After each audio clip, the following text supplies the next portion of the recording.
and welcome to another episode of It's a History Podcast. I am your host, Madison, and this week we'll be discussing the 19th century phenomenon of Nina signs, or rather, no Irish need apply. This would be included on help wanted ads, often in the description of the work to be done. This issue has been greatly debated, with some believing that the signs were commonplace and others believing that this was not a significant factor in discrimination, especially when related to the Irish. Richard J. Jensen had been one of the historians on the side of not believing that Nina signs were a prevalent occurrence during the 19th century. He wrote and published a piece in 2002 in the Oxford Journal of Social History stating this belief. His claim was that the sentiment was not directed towards the Irish, but was rather anti-Catholic sentiment, which in the heavily Protestant U.S. would have been plausible. In his article, Jensen wrote that the Nina myth fostered among the Irish a perception of gross exaggeration that other Americans were prejudiced against them and were deliberately holding back their economic progress, which would then lead to the political need to be bona fide victims. This belief would be the prevalent one for over 13 years.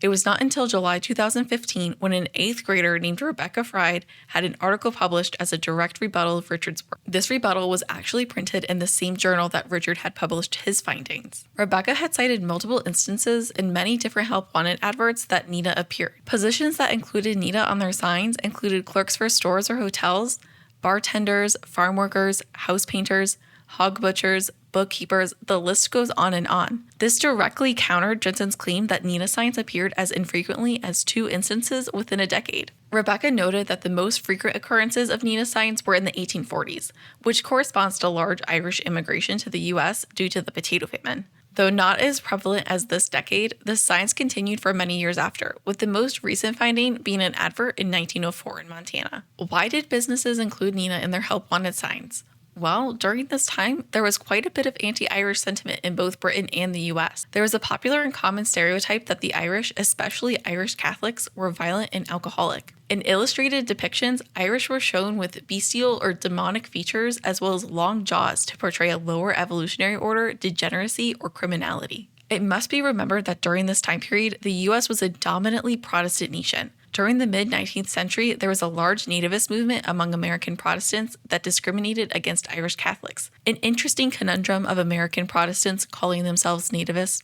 when they themselves were the direct result of immigration to the United States, not to mention the actual Native Americans who had no input regarding this immigration. When Irish Catholics arrived in the U.S., they were isolated and marginalized by Protestant society, but they, the Irish, soon controlled the Catholic Church. The Irish opened and built a network of parochial schools, colleges, orphanages, and hospitals. They ultimately avoided public institutions that were controlled primarily by Protestants. During this time, it must be noted that ethnic groups as well as religious followings were very much still an important distinguisher between people. This was before the consolidation of European ethnicities into the lump of white people.